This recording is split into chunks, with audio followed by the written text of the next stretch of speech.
Ladies and gentlemen, welcome to the main event.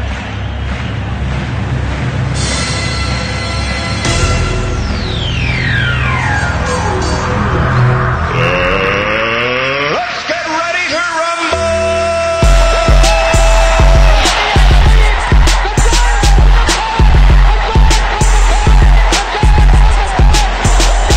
This one by Mattingly. Oh, hang on to the roof.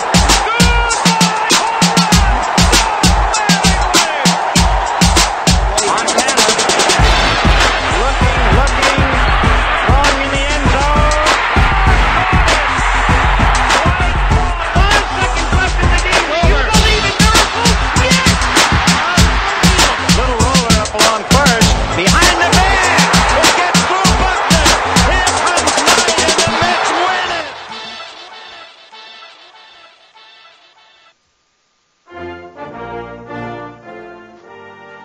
Ladies and gentlemen, welcome to a very special Veterans Day edition of Sports and Sorts with Shane and the Bri Man. Today, unlike our president who couldn't be bothered to stand out in the rain, we are proud to salute and honor our armed forces veterans who have and still continue to protect our freedoms and our way of life. I would personally like to thank and honor my late uncle Rosario Cristina, who lost his life in the Korean War in 1950.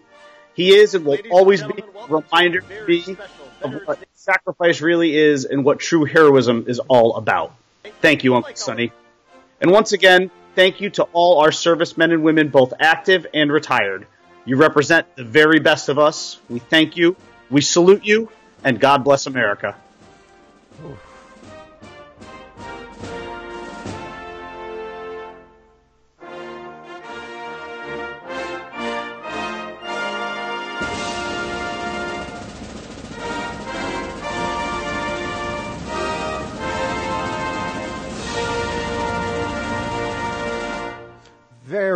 Very well said. I really appreciate that.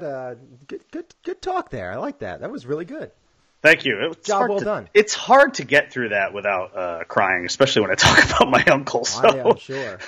Yeah, it's always tough because we all have war veterans in our family for the most We all part. do. I mean, we all do. A lot of us do, and they're usually, typically older. I mean, there was a draft and all that kind of stuff that happened. Yeah. And, yeah. A lot of people that had to go to the war that didn't necessarily want to be there, but had to anyway to serve their country. And then we even have, war veterans now that, feel like it's their ultimate, their ultimate sacrifice to go overseas and fight for this country. And, I'm very sure that the ones who are there don't want to be there either. And that would make the most sense to me.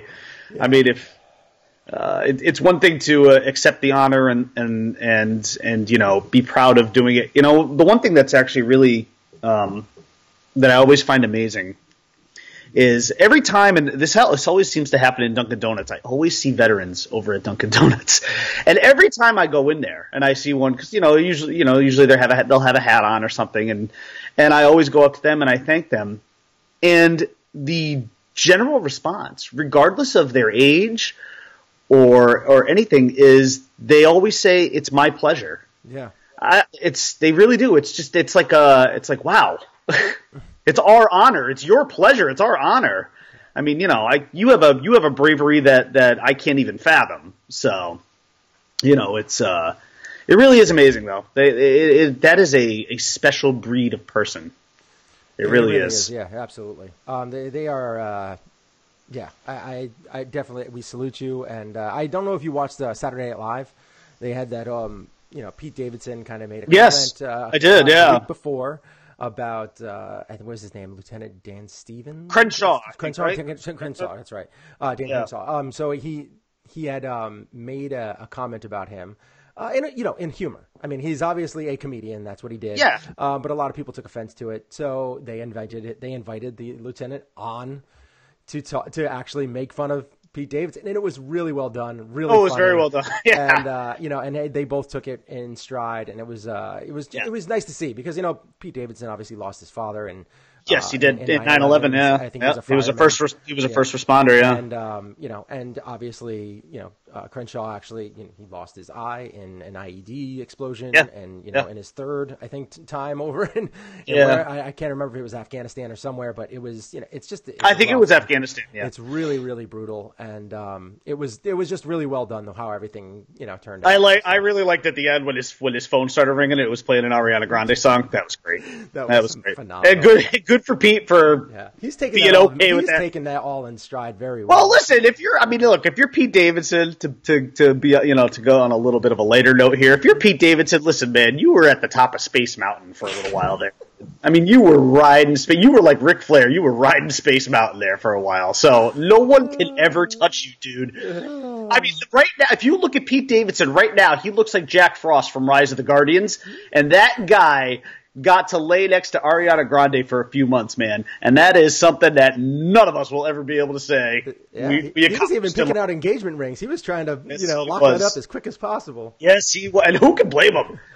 I mean, who can blame him? Pete Davidson is he's a funny looking dude, but he is hilarious. He's very funny. Very self-deprecating. Yes. Oh, very, very. But that's his shtick, and it works well. In a very good way. And he's been doing it since he was like 16. Yeah, he's been on the show for a long time. I mean, he's been a stand-up comedian since he was like 16. I mean, he was in stand-up, in the circuit as a 16-year-old. Like, that's unheard of. Yeah. So I don't know. It was really good. Okay, so let's get into the start of the show. I might as well do that, right? Because we haven't done that yet. Let's start right off. We will get into our show. This is Sports and Sports. Today is Monday. And it is, I don't even know what episode it is anymore. I think it's like 136. I think it's 136. Yeah. And, but Monday, Veterans Day, the date is, it's Monday, November 12th, 2018. All that great stuff, things that you Thanksgiving guys is approaching. Thanksgiving is so close. I'm getting so excited. Would you like to hear about my absolutely horrifying Saturday night? What? Oh, I didn't text you because I wanted to save it special just for this show. Whoa, okay. So on Saturday night we had some friends over, people that we haven't seen in a while, very, very close friends. I proceeded to drink very, very heavily, and not only did I drink heavily, but I mixed a lot of different alcohol. Okay. So I had 2 beers. Yeah. I honestly, my wife thinks I had over a bottle and a half of wine combined, but there were 2 different reds and a white. By the end of the night, I had, or I should say maybe the beginning of the night, I had thrown up once in the toilet, something I have not done since my stag party. So, wow. Put that in perspective. My stag. Okay. I've been married for over 15 years. So you do the math. And then, because we had guests over, we usually let our dogs outside. We let them go in and out of the garage. Yeah. Well, I put them out in the garage, and I think what happened was the wind blew the door. What had happened was... See, what had happened was... Yeah, this is going to be one of those what had happened was moments. What had happened was... They were in the garage, and I think the wind blew the door closed, so they couldn't get access to the backyard to go out, and poop and whatever. Now, unfortunately, while they were in the garage, they decided to eat bars of mouse poison. Oh, no! That I had in the garage. So we go out into the garage to get them after our guests have left. And I've already thrown up at this point. No, I threw up afterwards, because I thought I had killed our dogs. So the bars of poison, there were like 3 or 4 of them in the garage. They were missing. And this is completely on me because I should not have had those things openly exposed. They should have been inside like the plastic containers. Yeah. But we have just a ridiculous mouse issue in this house. The one downside of living in the country is there are vermin out here, that are just ugh. So you try and get rid of them any way you can. And I had some. And actually, I think it had been working for a while because I haven't seen any mice in a while. Yeah. But at any rate, so we realized that they've eaten these bars. So we called the vet. Emergency hours, of course, on a Saturday. So you call the vet. And they're like, okay, they were like, well, what kind of poison is it? So we told them. And so they were like, okay, you gotta give them some like rubbing alcohol or peroxide, I think, just to get them to throw up. So my wife did a little of that. Of course, I'm just basically sprawled out on the floor and useless because I'm just as drunk as a skunk. I'm gone. I am completely useless to the outside world at this point. And she's getting the dogs to throw up. You're so useless. Your dogs are like dying. Dogs are dying. And then I'm like so upset about it. That actually was what I think started to induce the vomiting. So I had to crawl over to the toilet. Puke. By the way, all I threw up a total of 6 times between that night and then the following morning, which was yesterday, Sunday morning. I was like hovered around the toilet all morning yesterday. And then so my wife actually takes them to the vet with my oldest daughter, who's freaking out. And actually my daughter was mostly freaking out because one, she wanted to stay home and because she didn't trust like me with being drunk and home alone with the baby and with our 9-year-old daughter.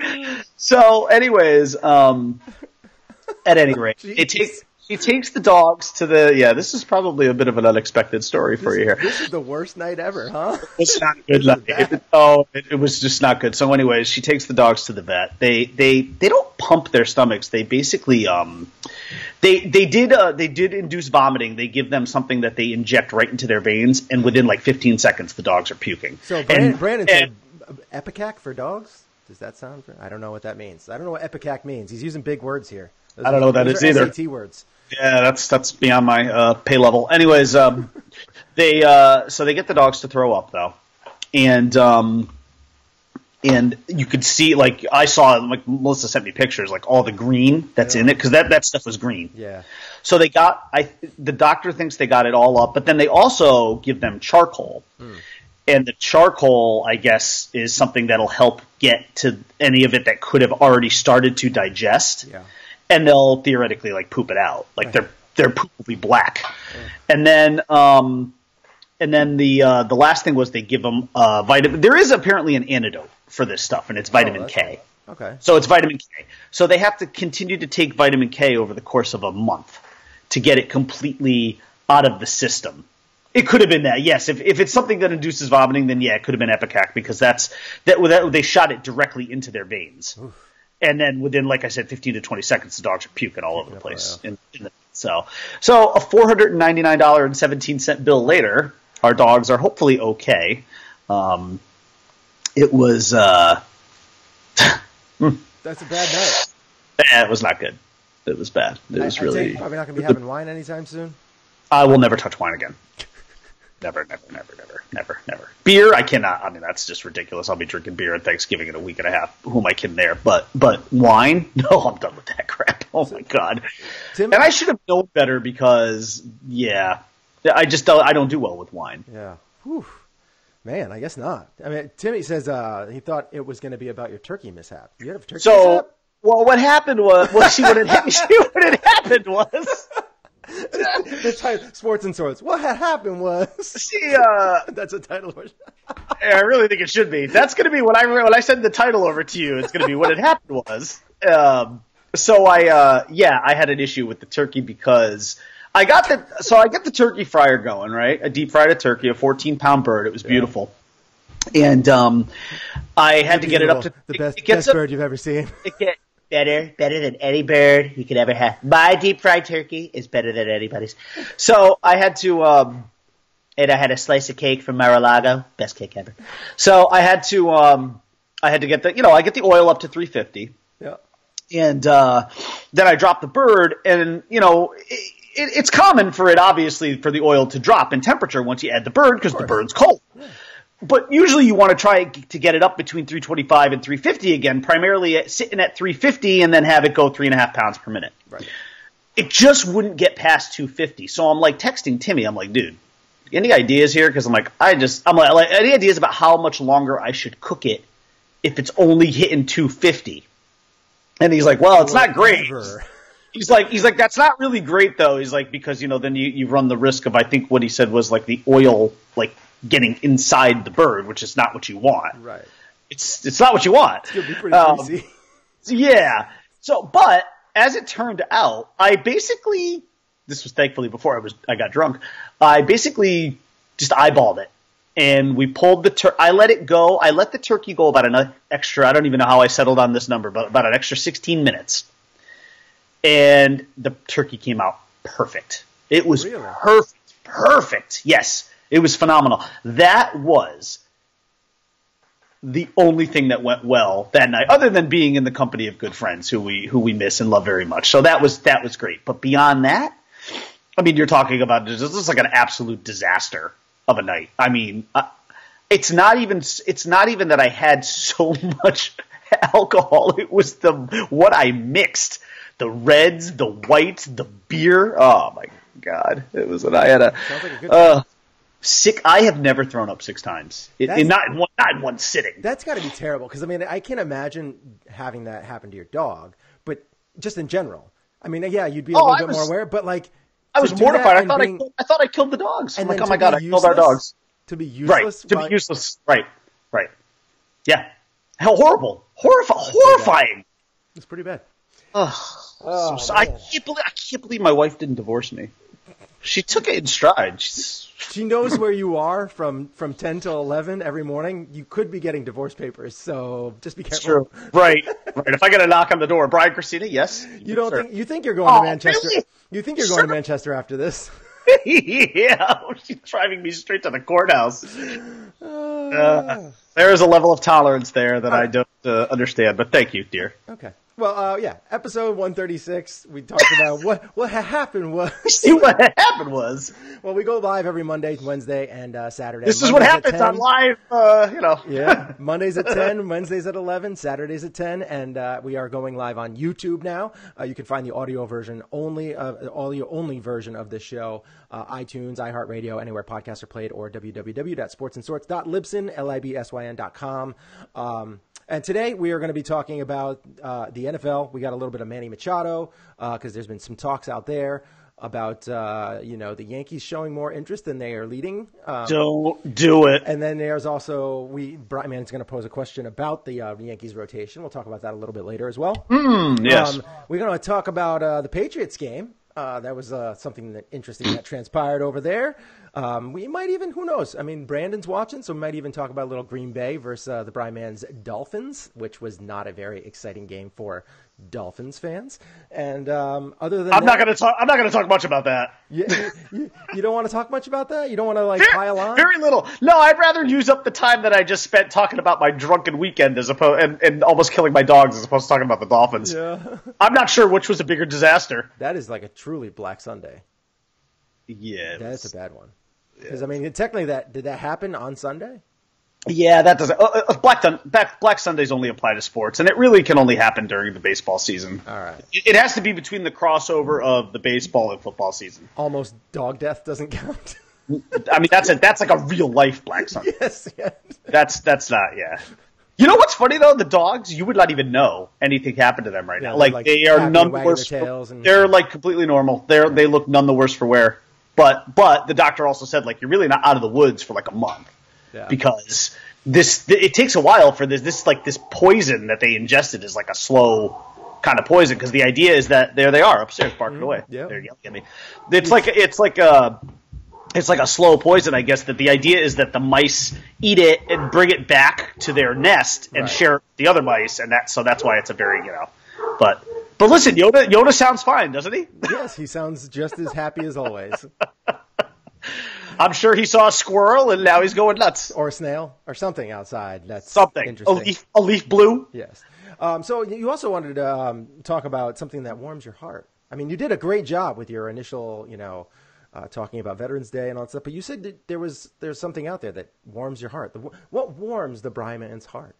Very little, as you know, yeah. But there was one thing that I saw yesterday, and this was really because I mean we had another shooting tragedy here in Los Angeles. All right, don't play the music. That's not. I'm trying to be serious.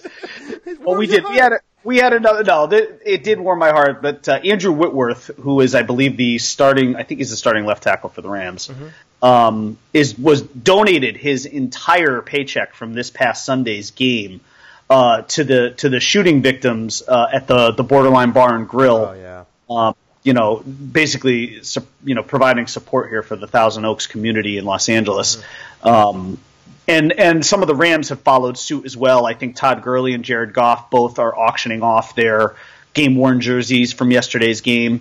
To any proceeds are going to go to the family's victims. So, that is that's a really great thing. And I mean, look, we're not going to jump into the whole thing here about gun control and stuff like that. No. But it's good to know that there are great human beings out there who are stepping up, in times of crisis like this. And they deserve a round of applause. That's for sure. Yeah, tip of the cap to Andrew Whitworth, his Los Angeles Rams teammate. That's a great thing.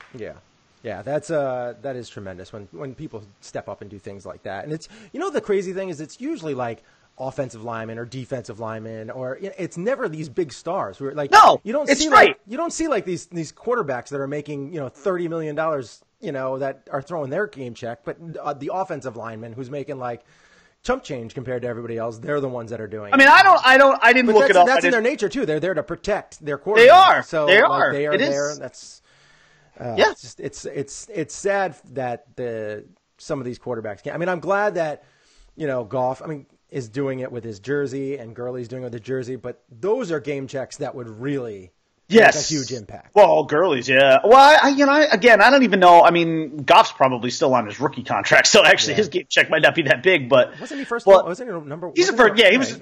Yeah, he was. Pick, so it's still pretty good. But he's definitely making more than Andrew Whitworth. Probably, yeah. And I'm pretty sure Gurley is too. But look, just any gesture of kindness that these guys do is great. I can tell you what J.J. Watt has done. I mean, J.J. Watt has. J.J. Watt's like a different level of human beast when it comes to doing that kind of stuff. I mean, he's just a beast on and off the field and everything he does. Human, yeah. But I'll tell you what, the one thing that opposite of warmed my heart yesterday was watching those two clowns during that game, though. One was Brandon Cooks. I don't remember who the receiver was for the Seahawks. You score touchdowns and then you run the ball over to Floyd Mayweather. That did it too? I think it might have. Maybe it was Tyler Lockett. I don't know who it was. But you had two guys. I mean, are you kidding me? Go give the ball to a kid. Or a veteran if you see one at the game yesterday, for God's sakes. Giving the two balls to Floyd Money Mayweather? Just a disgrace of a human being? Mm-hmm. Come on. Be better. Yeah. That was pretty bad. I mean, I know why Brandon Cooks probably did it. Was because he didn't want to be showed up and he wanted to make sure that Floyd was getting it from a Ram instead of – but that's still dumb. It's still dumb. There's so many – you could have made – the best way to show him would have been to find a kid or to find a veteran. Right next to him. Find somebody right next to him and be like, no, don't get the ball. This guy gets the ball. Floyd Mayweather and his giant entourage there of millionaires and people who are, who are taking photos with riding his coattails and sucking off his teeth. I agree with Brandon. It's complete garbage. It's absolute garbage. It was a joke. I was so mad when I saw that. I really was. I was like, you've got to be kidding me. And they should be getting a little trashed on social media today, and I'm sure they are. All right, so let's talk about. Let's get into a little football here. Let's just roll right into it. I wanted to talk a little bit about the Patriots, and are we finally seeing the start of the decline of Mr. Tom Brady? No, you're not. I'll tell you exactly what happened yesterday. Yesterday was just another anomaly for the Patriots. In fact, I think I figured out what's going on with the Patriots this year. They're going to lose to teams who are either coached by former coordinators of theirs or who have former players who are trying to get revenge on them. Okay. That's pretty much it. The Patriots are still a well-oiled machine. They're still 7-3. They're going to win this division easily. No, again, I'm not believing any of that until they stop making Super Bowls. Once they stop making Super Bowls, then I'll start to believe the decline is real. But look, you got to show me. Somebody in the AFC, Chiefs, I'm calling you, somebody needs to show me that they can knock the Patriots off in a big game. Mm-hmm. I don't consider a non-conference game on the road in the middle of the season when you're already basically in the driver's seat with the division that you know you're going to win. Mm-hmm. I don't consider that. I can't look at that loss in Tennessee, which was a blowout. It wasn't even like a close loss. They got their what's handed to them. Yeah. I'm sorry. I can't sit here and say that the Patriots' demise is nigh, because that's one game on the road against a non-conference opponent. Again, another one of your former coordinators is coaching against you, and you have Dion Lewis, who was just a huge part of that win yesterday for them. I think you had some motivated guys for the Titans yesterday. You really did. Mm-hmm. And I think that's really all it was. I can't sit here and say it's any more than that. The Patriots are going to have to lose in it. Not even necessarily lose an AFC championship game. I need to see them lose earlier than that before I really start to believe it's done. Well, not the Patriots. Not the Patriots have declined. I'm saying Tom Brady in general. But as one goes, so does the other. And no, I'm not buying that either. Tom Brady's had bad days before. I mean, he has, but so his stats so far, since 2014 to 2017, he has never thrown more than 9 picks in a season. He had 9 in 2014, 7 in 2015. He had 2 in 2016, 8 in 2017, and now he's already at 7 in 2018. Yeah, that's a little So he's on an irregular pace, right? And in 2 years before that, he's 67%, 66%, 65% completion percentage. Here's the other thing that happened yesterday. So those numbers notwithstanding, the bottom line is when you and we have seen this. I mean, the Giants gave us this blueprint years ago. When you put pressure on him, when you hit him, when you make him feel uncomfortable, he does not play well. And the Titans were all over him yesterday. They were living in that backfield. That's the bottom line.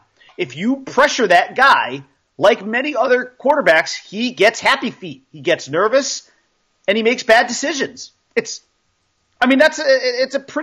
That is a well-known formula for beating the Patriots. The problem is no team is ever able to consistently do that. And no team has ever really been able to consistently do that in the postseason, with the exception of the Giants in Super Bowls. Mm-hmm. That's it. All right. Well, I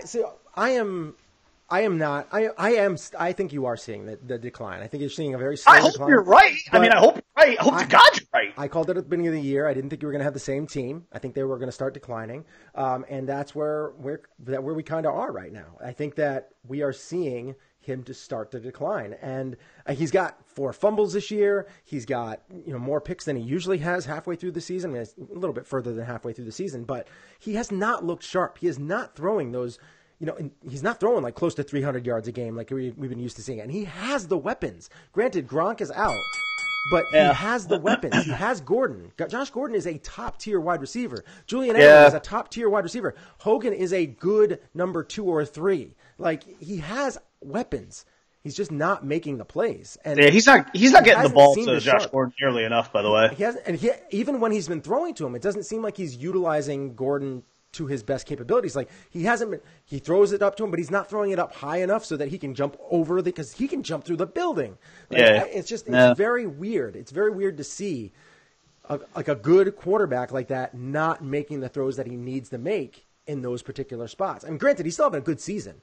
But last year he was the MVP. He was the MVP last year. Which is another reason why I can't say that that's just too sharp of a decline. It happens all the time, though, in sports. No, it does, but I don't know. You just feel like you always get bamboozled by things like with that. Right. Like the next game they come out and goes out with 450 yards with 7 touchdowns. Exactly. Right. So I don't want to fall into that trap because I know right where it's leading. So. Well, I want to look at something real quick. I just want to kind of check to see where Mr. Tom Brady is this year. He tagged me out. So Brandon actually has a good meme that I will post in a little bit. I just have to find it in a second. But I wanted to find where Tom Brady, as far as fantasy quarterbacks goes, all season. I want to see where he shows up in as far. Let's see where we go. He is 1, 2, 3, 4, 5, 6, 7, 8, 9, 10. He's the 11th top-rated quarterback for fantasy football. 11th. When has he ever been 11th? Yeah, that's certainly low for him. I mean, in a standard 10-team league, sure. I mean, that means he's probably your backup if you've got a decent. He's been my backup. because I have. So I ended up getting one league that I have Tom Brady. I ended up getting multiple quarterbacks because I wasn't sure about Tom Brady, and I ended up picking up Matt Ryan, which is a huge pickup because he was actually drafted kind of late too. And I also the main guy that I was going to use mostly was Jared Goff, and that's who I have. So I have Goff all three of those quarterbacks. 2 of my leagues, and Goff he's my primary. He's been good. He's been very good for the most part. He's got so many weapons. We should probably talk about Cooper Kupp's injury a little bit, but I don't think it's going to affect them that much. They don't have anybody to like actually fill his role 100%, but they do have people to kind of take over. And I can't remember what the guy's name is. The guy who filled in for him a couple weeks ago when Cooper Kupp was out, but he ended up scoring like 2 touchdowns. So it's not like they absolutely need Cooper Kupp. Cooper Kupp's a good little slot guy, but they can fill that void. They will they will go on without him. They will, absolutely. Their heart will go on. They will. All right. Fun. So what else? What else do we want to talk about? You know what I wanted to? I wanted to play the little clip because we had. Dion Lewis came out and talked about the revenge against his ex-team. Yeah. It's a real sweet win, especially when you used to be there and they didn't want to bring you back. So definitely real sweet. I'm happy my teammates came out and played, and I love these guys. So it is a little personal. Hell yeah, it's personal. That's what happens when you go cheap. You get kicked. I love that. Yeah, I will say. By the way, he's not wrong about that. I mean, that is the Patriot way, though. I mean, when they always do. Well, it's not even so much about being cheap. I will somewhat defend the Patriots here a little bit. It's not necessarily about being cheap. For them, they put a particular value on a player. Yeah. And if what that player wants exceeds the value that they have placed on him, then now some people are probably looking and saying, well, that's the definition of cheap. Not really. I mean, you have a number. I mean, look. The NFL is tough. They have salary cap gurus on these teams because it's like one of the hardest things in sports to do is to maneuver within this salary cap. It's really tricky. And look, Dion Lewis is a good player. He's a really good player, and I'm sure Belichick wanted him back. I don't think he didn't want him, but look, they put a number on him. What he wanted exceeded that number. He had to move on. And look, the way Belichick looks at it, he's like, look, I can find this guy in the draft anyway. And he might have a guy like that. I mean, James White is still really good. James White is probably a slightly poor man's version of Dion Lewis. And then they went and they got Sony Michel, who I think is going to be a really good player if he can ever be healthy. Yeah. All right, here's the clip. I don't know if you saw it. Has it popped up on your thing yet? No, not yet. Oh man, I can't wait for you to see this because there is a little bit of a delay with YouTube. Yeah, there is a delay with YouTube. We had that same thing with Facebook too. There was always that delay. It was a little bit less on Facebook. But... It was like 7 minutes. Yeah. We're gonna be sitting here, me like, okay, waiting. So Keith actually posted. He said it was the other guy he posted 2 guys, Josh Reynolds and JoJo Natson. But it is Reynolds. Reynolds was the guy that they used, and he had a really big game when he filled in. Have you not seen it yet? I still haven't seen it yet. What the what? Yeah, there's a big delay. That is a big delay. Wow, that is huge. But that is a great meme. That is a phenomenal meme. I hope it pops up on your screen sometime soon because that is absolutely tremendous. All right, so thank you, Brandon, for tagging me in on Facebook on that, and that's a good meme. All right, now let's head on over to you wanted to talk about the Bills a little bit. Buffalo Bills. Well, I'm just wondering. Do they have I want to ask you, is there a quarterback controversy in Buffalo now? Matt Barkley was pulled off the pine. Pulled out of the Sarlacc pit. I want to know, what do you think? Look, the Bills, they beat the Vikings, they beat the Titans, and now the Jets. And the Jets is a game that they actually should have won. I know you're not happy about this either because they're winning games. You don't want them winning games. I don't want them winning games, but this game is a game that when it's on the schedule and Sam Darnold isn't playing and they're kind of beat up, this is a game they should have won. Yeah, probably. The Titans and the Vikings, they should not have won those games. Like those are games that those teams, Vikings, are far superior. They should have stomped them. The Titans have just as good of a defense as the Bills, but a little bit better offense than the Bills. They should have beat them. They didn't. They had the opportunity to. They didn't. Now the Jets, on the other hand, the Jets are without Sam Darnold. McCown hasn't been the starting quarterback all year, and they just have been beat up. So this is a game they probably should have won.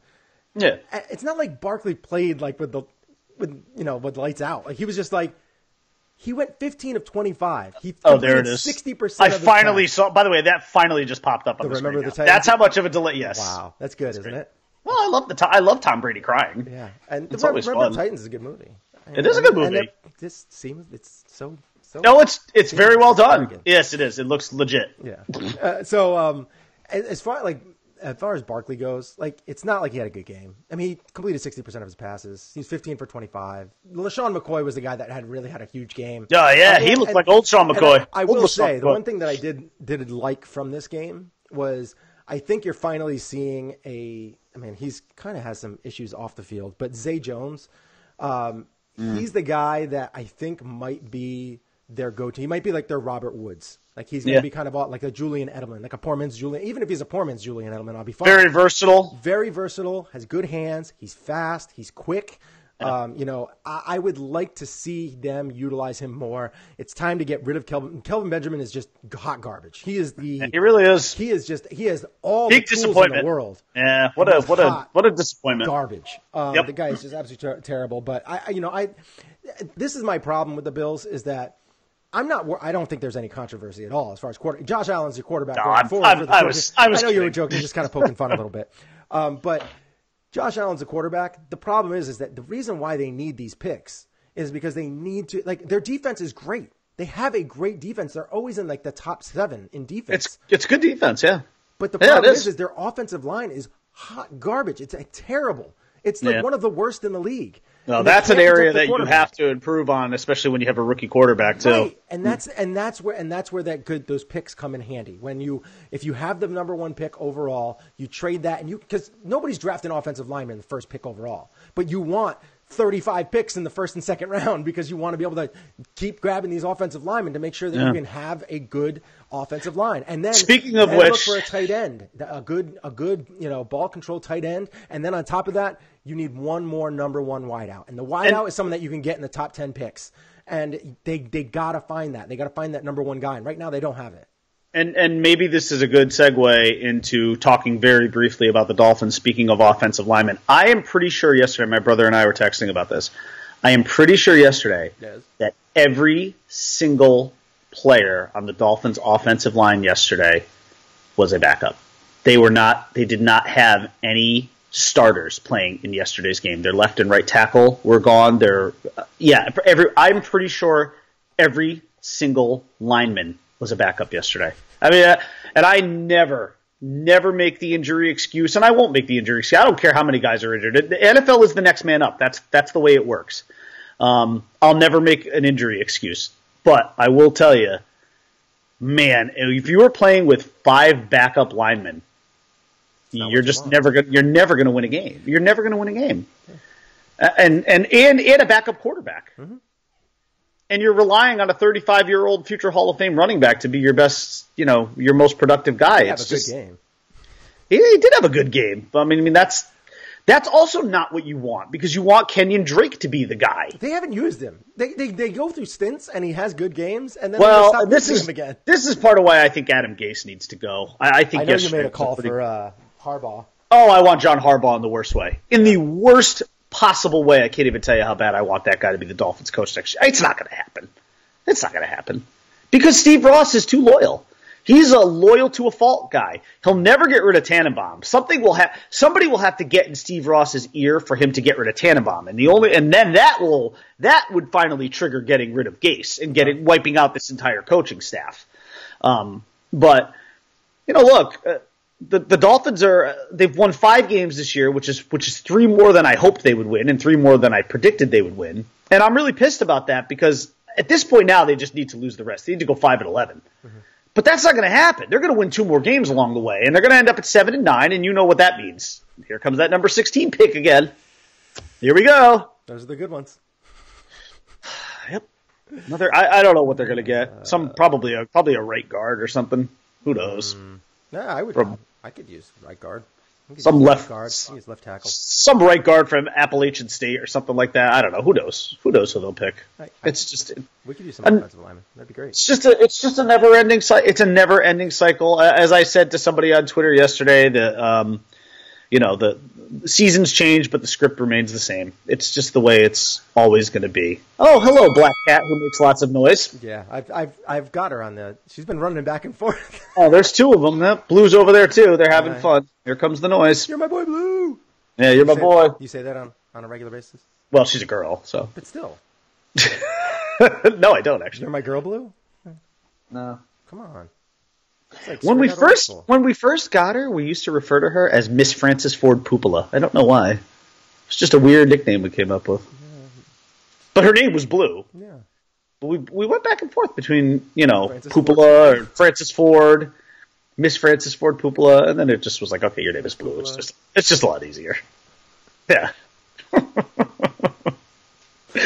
Anywho. Okay. All right. So. Anything else you want to do? Anything else that we've learned from football this week? I mean, I would say the only other thing we've learned is that if the Saints have really hit stride, and man, oh man, I mean that team is a force to be reckoned with. It's a two-way race right now between him and Patrick Mahomes, Brees and Patrick Mahomes for MVP too. I would agree with that, and then I was just going to say the other thing is in the NFC. I mean, I can only hope. I honestly don't care where it is. I don't care if it's in St. Louis. I don't care if it's in LA or in New Orleans. Mm-hmm. If the NFC Championship game is Rams Saints, that's good. That's good. That's going to be fun. And on the AFC side, as much as I hate to say it, if it's Chiefs Patriots in Arrowhead, that's another big thing. Yeah. Yesterday for the Chiefs are now starting to. It's like cats running behind me. I'm just going to put you on the screen so I can keep watching it. The best thing is if we get Chiefs Patriots in Arrowhead, and thankfully the Chiefs won yesterday. We got a little more separation there, so home field is starting to look a little bit better for the Chiefs. Chiefs, just keep winning. I'm with you, Cindy. Just keep winning, Chiefs. Get that game in Arrowhead. It's the best chance to knock the Patriots off. This is must watch. You can now take me off screen so I can get rid of this problem. Oh, okay. I don't have to. I keep watching it go back and forth. It's fun. Go ahead. You are completely off the screen. You can go. You can go take care of your cat problem. All right. So he can't hear me now, so I can't really switch topics. But so I guess I mean I could continue to talk about that, but I don't think we need to anymore. I don't think we really needed to dive into Patrick Mahomes, and he's been having a great year. I don't think we need to tackle Drew Brees. He's been having a great year. There's still a lot of games to play. Any of these other quarterbacks that are like Drew Brees and Patrick Mahomes. You could have Goff. You could have who knows? I mean, even somebody like Tom Brady could sneak in there if he starts throwing up 300-yard games on the left and right. Big Ben's had several big-time games. Any of these guys could potentially get into the MVP conversation. But right now, it's a two-way race between those two guys. And I think unless they start kind of falling back, which you would probably more likely see that with Patrick Mahomes than you would Drew Brees, because Drew Brees has been in the league so long, and he's got a little bit more weapons, and Mahomes actually had an off game yesterday. He only had 2 touchdowns. And he threw like 250 yards or something like that. It was but there was a horrible story. His girlfriend's father or stepfather or something like that died outside of Arrowhead. Yeah, unbelievable. Right, you just told me about that before we went on, and I was like, oh my God, that's awful. How does that? Wow. I mean, that is a horrible, horrible story. Yeah, it really is. I can't believe that. And then I can't imagine what was going on through like his head and her head and everything. I mean, that is just brutal. It's crazy. Yeah, it is. All right. So horrible. Do you want to switch over to baseball real quick? Yeah, let's go to baseball. You want to talk about football real before we start? No. Okay. So let's get on over to baseball. Play ball! And obviously, the state of the Yankees. We will talk about that, where our viewership will probably decline in half unless a lot of those Yankee fans decide to hop on right now. But so there's talks that the Yankees are a lot more interested in Manny Machado than they are leading everybody on. Yeah, and this is what I worried about with them is, are they We've talked about it before. Mm-hmm. The Yankees have set everything up for this offseason. We knew that. We knew that from a prospect perspective. We knew that, meaning prospects that you could use in a trade to acquire a big-time pitcher. Yeah. And we also knew that they had reset. You don't reset a cap like this. It's not a cap. You don't reset a luxury tax threshold like this without good reason. Mm-hmm.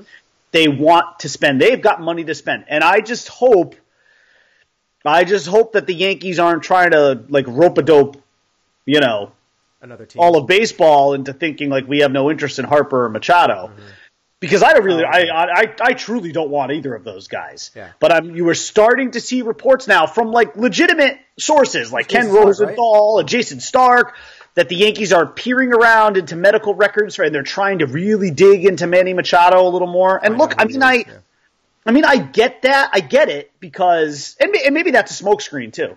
Who knows? But for what? I'm not sure. Like, what would that be a smokescreen for, though? You're not going to find somebody better at that position. I think maybe the smokescreen is to get more teams interested to drive up their cost. Maybe. But but if you think about it, though, the team that he's likely to go to, if it's not New York, is probably Philly, because Philly's got the most money to throw around. And Philly could legitimately walk out of this season with Harper and Machado. That's not even like a joke. If they get Machado, that's going to be. Both of those guys would have a huge season there. That's a bandbox. That's a bandbox. I've told you. I've been in that stadium and right behind first base, and I swear to God, that left field wall looked like it was right on top of you. You could. It's just. Yeah, it's so small. It's such a small park. So, it's a great park. I love it. Yeah. It's a cool park. But oh my God, anybody with even just a little bit of power. Home runs. With the right wind, you could get a wiffle ball out of there. It's just ridiculous. All right. So yeah, I as far as Manny Machado and Harper, I've been on record that I'd be fine with the Yankees signing either one of them, but I don't think they need them.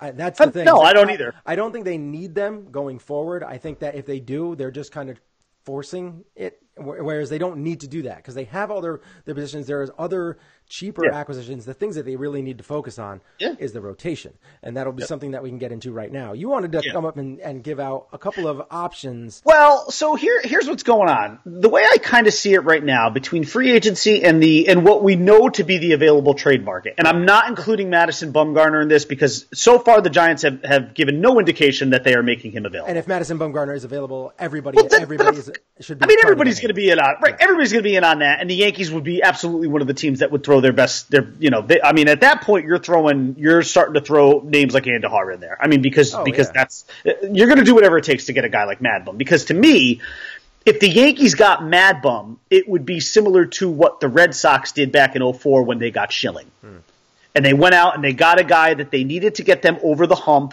to get past the curse, and it worked. And I would think for the Yankees, this could be the same kind of thing about 12 to 14 years later. You need to get a guy to get you over the hump now. And to me, MadBum is that guy, no brainer. But if you look at who is available, and I have 6 names here of guys that are either, and I think it's a split. I think 3 are free agents, and I think the other 3 are available via trade. Okay. Here are the 6 guys that I think we know of, and the Yankees have at least 2 spots to fill in this rotation still. And that includes with CeCe coming back, because I don't even know if I want to include CeCe honestly as a star. I really don't. Yeah. I almost think you need to get 3 more guys to be, if you really want to be honest about. He needs to be the 6th guy. Yeah, that's what I'm saying. Right, exactly. So here are the 6 guys: Patrick Corbin, who we know is a free agent from the Diamondbacks. James Paxton, who's absolutely available now, Mariners, and the 2 teams that seem to be most in on it so far are the Astros and the Yankees. Carrasco, Dallas Keuchel, Corey Kluber, Nate Eovaldi. So these are the 6 now, and what I kind of pose to you is if you could choose 2, who would they be? I'll tell you my 2, and then you can. You tell me your 2 if you want. I'll tell you one, and then you tell me one. All right? Okay, sure. We'll go one. Patrick Corbin, hand down, is the guy that they need to get. Now, I don't know how he's going to handle New York. He's still young. He's only had one really tremendous good season, but he's a lefty. He reminds me of Andy Pettitte.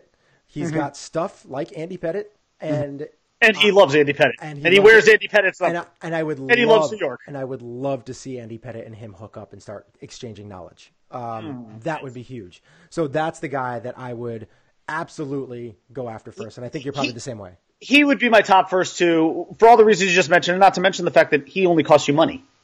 Yes. There's no that's it. There's no trade. There's no he's trade not going to cost you compensation. $30 million a year. Yeah. And you can get him for 5 years, probably closer to 22-ish, 20-ish maybe. I don't know, depending on what he's commanding per year. But that's doable. That's absolutely doable. The second one was a little tougher for me. It's actually somewhat of a tie. I honestly, and I can't even believe I'm going to say this. One is Carrasco because, and I love Paxton. Love Paxton, but from what I'm understanding, the Mariners want a significant haul for him. And he has never pitched a full season. He has not. He's very injury prone. But I love the stuff. He's 30 years old. He still has at least, I think, 2 more years of team control. I would stay away from Corey Kluber like the plague. Avoid him like the absolute plague. I don't trust that guy in the postseason one bit. He's a great pitcher. He's a multiple time Cy Young winner. He's in that conversation again this year. He won't win it this year, but he's in the conversation again. But in the postseason, don't trust him, not even a bit. For me, it's between Carrasco and Nate Eovaldi. No. But if I had to pick one, I'll go with Carrasco if they can make that trade. I think he would cost you less than Kluber. I know he would cost you less than Kluber. And I think he would help balance out that rotation pretty nicely. So if I had to pick two, for me, it'd be Carrasco and Corbin. Yeah, I don't want anything to do with Dallas Keuchel. I like Dallas Keuchel. I'd be super fine with Carrasco. I think he's got the stuff. He's got, I think, the mental Stuff's makeup. there. Same. He is a very good pitcher. I'd be absolutely fine with him. I would be okay with Keuchel. So who are the guys again? You had Keuchel, Kluber, Carrasco, all these Corbin, Corbin. yeah, Eovaldi and Paxton. Okay, Eovaldi, I would just throw out the window. Like I don't trust him in New York. He's pitched well. He's pitched in New York before, and he pitched about as well as he did in Boston. Like he pitched to like a mid-4 ERA, and he had a good run in the playoffs. You cannot give somebody money based on what they did in the playoffs because it is such a small port, and anybody can get hot at any given time. And you can't give Steve Pearce a $30 million contract because he had a great postseason run. You just can't do it. He's not a $30 million player. He's a good player, but he's not a $30 million player. Like the Eovaldi, yes, you can probably get him cheaper than that, but I can't do it. It was a perfect storm for Eovaldi. Like he pitched against a team that dropped him in the playoffs, pitched well, and then he continued that postseason success because he has hot streaks. He goes through like 10 starts in a row where he does well, but then he has 3 or 4 that just absolutely terrible. I cannot give it. So do we have the same two, Corbin and Carrasco? If I was going with those, I would probably say it'd be Corbin, Carrasco, and then after that it'd be Keuchel, just because of the injury prone. Paxton, I can't trust him because he's so injury prone. And again, Keuchel's another guy who only costs you money. And he could cost you money, and my guess is his value is nowhere near as high as it was a couple years ago. Definitely not. So he is not going to. What was he? He was 12-11 this year with I think a mid-3 ERA, something like that. So was that what it was?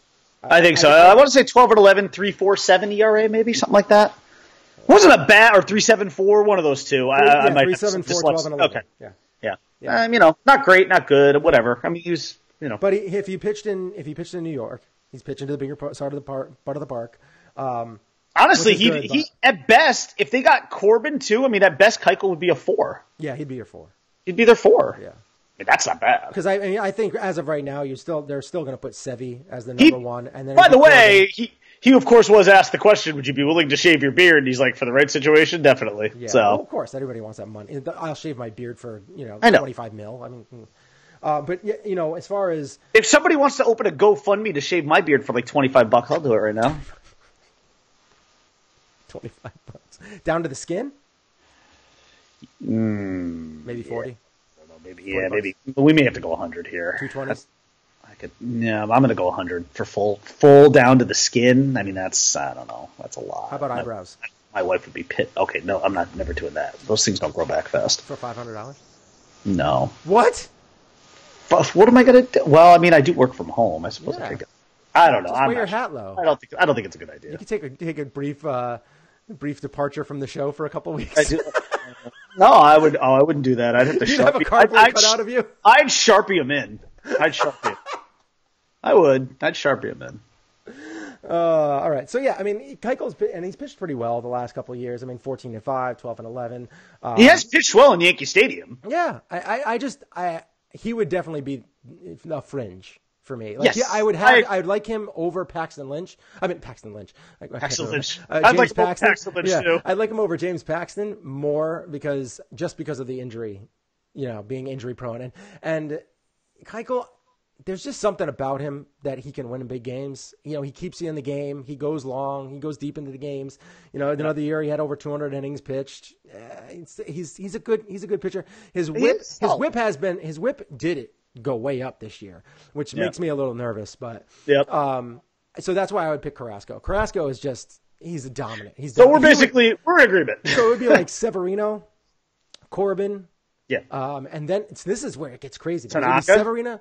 No, because I think if you got lefty righty, or I think if you got Carrasco, it'd be Sevy, Corbin, and then Carrasco, and then maybe Tanaka. And if Justice Sheffield comes up into the mix, you could do lefty righty. But they really do need another left-hander. They really need another. Oh, they need Corbin. Well, I mean, in addition you mean beyond Corbin? They need at least two. And that's in that, but not CC. Not CC. That's why I could see them going to get Paxton though. That's why I really could see that happening. I mean, there's a definite chance. It would make me a little commanding. I don't know what he's commanding for a salary, but he doesn't make much money. And you do have a little bit of team control. That's right. He's tradable, right? But he's tradable. But the problem with him is, I don't think he's actually making that much. The problem with him is what will that cost you? Because you're getting a 30-year-old, theoretically in his prime, coming off of a pretty solid year, and he is a lefty pitching to the big part of Yankee Stadium. He's arbitration eligible, arbitration 3. Last year he made almost $5 million, so he's gonna probably make like $7 million. Right. So that's pretty cheap. Yeah. Right. So I don't know. 30. Ugh. He's 30. He's 30, and he's got an injury history. Yeah, big time injury history. He's never pitched more than 28 starts in a season. Yeah. No, there's risk everywhere, but there's some risk there for sure. That's a lot of risk. That makes me scared. We've had so many issues with injuries and pitchers in the past. Like with Carl Pavana. I mean, even Eovaldi had a buttload of injuries that it took him forever to get out of. I can't find James Paxton here anymore. I don't know where his stuff went, but 28 is the most he's ever started. But all right, so is there anything else you want to touch on, baseball related? No, I think we're good. Good. All right, and then you said that as on our way out, you said that you saw a teaser trailer for something. I haven't watched it. Toy Story 4. Really? Yeah, the Toy Story 4 teaser trailer dropped this morning. It was cute. It was okay. I mean, they were like playing this song and they were all like holding hands, like all the toys were holding hands. And then at the end, there's like this new toy, but it's not really even a toy. It's like a plastic spork with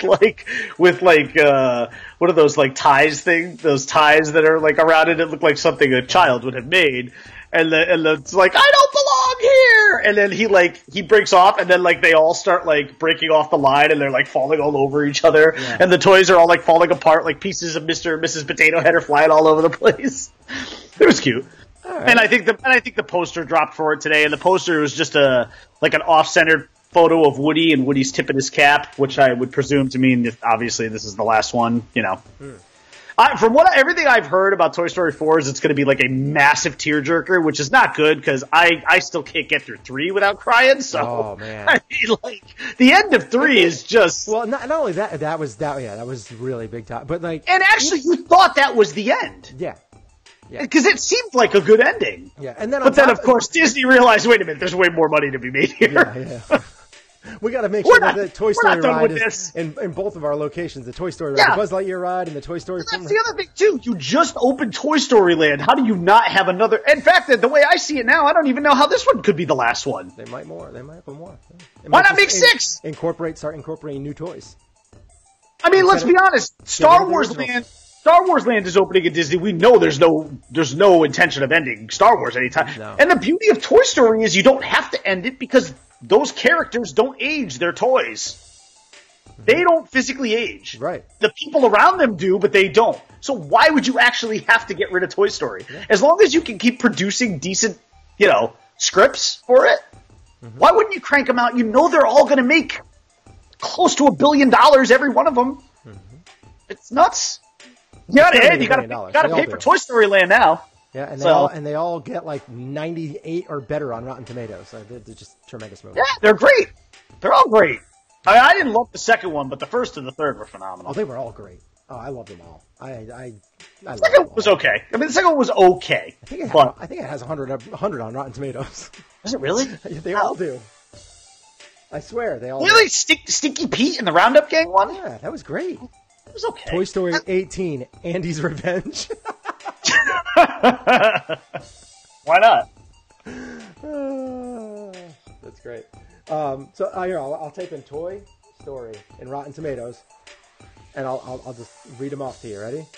Toy Story original one, 100% on Rotten Tomatoes. Toy Story 2, 100% on Rotten Tomatoes. Toy Story 3, 98% on Rotten Tomatoes. Wow. Yeah. Who were the handful of individuals that didn't like Toy Story 3? Probably because it was like, oh, that's just the same thing. Just keep doing sequels. They're great movies. Who cares if they do sequels? Like, I like a lot of the Star Wars movies. They're a bunch of spin-offs. I like that meathead voice you just did. That was funny. I don't even know what it was. I'll have to listen. Yeah, can you pull that one up? Yeah. See if you can recapture that. I don't know what it was. I got a Madison Bumgarner thing here across my MLB feed. They were like, inconceivable. They had that whole that. I wonder if I still have that in here. Do I have my inconceivable? That's not going to happen. The Giants would be completely insane to make him inconceivable. And then they had all these. But they have Goldschmidt. They have Madison Bumgarner. See, Goldschmidt is a guy Paxton, I absolutely want the Yankees Kluber, to trade for, but that's not going to happen. Jeanette, Will Myers, Nolan Arenado. Whoa, he's not available. They're saying that these are trades that could happen, but they seem inconceivable. They are because no one. Corey Dickerson. Same with Scooter Jeanette too. Corey Dickerson would be a decent fit in the Yankees outfield. He probably would be. Just go get Marwin Gonzalez. Please sign up Marwin Gonzalez. The guy plays everywhere. They're saying Billy Hamilton might be, but the only position Marwin Gonzalez probably couldn't play, although he probably hasn't tried, is catcher. I'll have to read this article later. Play everywhere. Interesting. Just go get Marwin Gonzalez and don't even think twice. So this is what it says right here. I'll just read it real quick. Another trade that once seemed inconceivable is one the new Giants president of baseball operations, Farhan Zahidi, must consider. Bumgarner is a year away from free agency after averaging just 19 starts the last two seasons. Let's say he would bring two major league ready prospects. The Yankees would offer that, right? Yes. The Braves might as well. Would that get the Giants back to the postseason quicker than holding on to him, signing him to an extension, and seeing him go to the Hall of Fame as a Giant?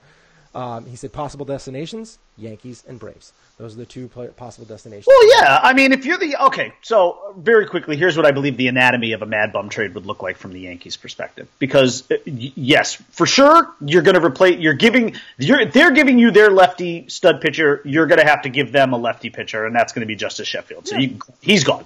I also think, bye. I also think Sonny Gray would be I wouldn't even consider Sonny Gray a throw-in. I think Sonny Gray would be really nice for them because I think going back to the West Coast, being only miles away from where he used to pitch before, I think that would be a great fit. It's a pitcher's ballpark, right? Yeah. I think that'd be a really good fit for Sonny Gray. And then you've got two rotation pieces to replace the one that you just lost. Mm-hmm.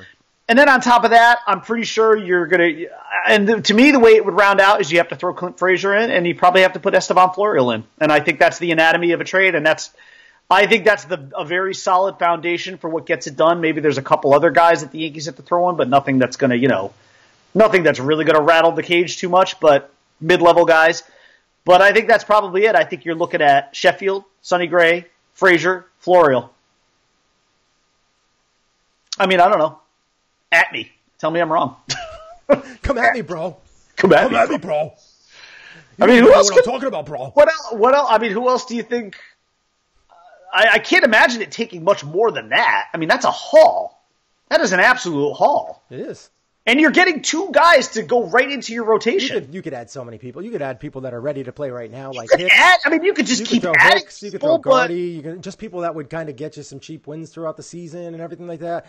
They have so many because their outfield is just. But if you're the Giants, you absolutely want 1, if not 2 pitchers that you can get in return that slot right into the rotation. I'm sorry, but I don't know who else the Braves could package together. But if you're getting Justice Sheffield and Sonny Gray from the Yankees, those are absolutely 2 starters that go right into your rotation. You just Gray would pitch well in San Francisco, and he would definitely pitch well in San Francisco. And I think most baseball teams know that too, because the Yankees, I think, are getting a lot of calls on him. So they should be. I put the poster up for June 2019. Oh, good. I'll see it in 20 minutes. All right, so if you've been listening to the show, we hope you had a good time watching it, listening it, whatever it is. If you're listening to it on iTunes, you can find us at www.sportsandsorts.libsyn.com. We go live every Monday, Wednesday, and Saturday on YouTube. Mondays at 10 a.m., Wednesdays at 11 a.m., and Saturdays at 10 a.m. On YouTube. And you can find us on Twitter at Shane and Bri Man. Find me on Twitter at Einhornersfinkel. Find me on Twitter at _Bri_man. You can also find me on Instagram. I've been posting more stuff on Instagram lately. I've kind of hopped on the Insta tip. Yeah, you're borderline out of control. I know. Well, I'm trying to get used to it. It's very new to me, and I've been just going crazy. So, and I don't care if you don't like it. I don't care. If you don't like it, bye. I don't care, bro. I don't even care, bro. But you can find me on Instagram at Jimmy Lee Farnsworth. And I'd be very interesting to find out who actually knows what that's from. Because if you do, I would like to know if you know. Because it's those movies. I love them so much. And this was a great character from one of those movies. And that's all I'm going to say. But you can find us anywhere, social media, all these different places. Anywhere podcasts are sold. Anywhere podcasts are played, sold. Oh, there's the Toy Story poster. Yeah, see, Andy's. Yeah, I still left it up there. It's still up. It's still up on the screen. I left it up for a while. All right. Well, thank you guys for listening, watching, whatever you did. Be back here on Wednesday, 11 a.m. Once again, happy Veterans Day. Thank you to all of the men and women who serve. You guys represent the best of us. Yes, absolutely. God bless. Stay classy, Planet Globe. Bro.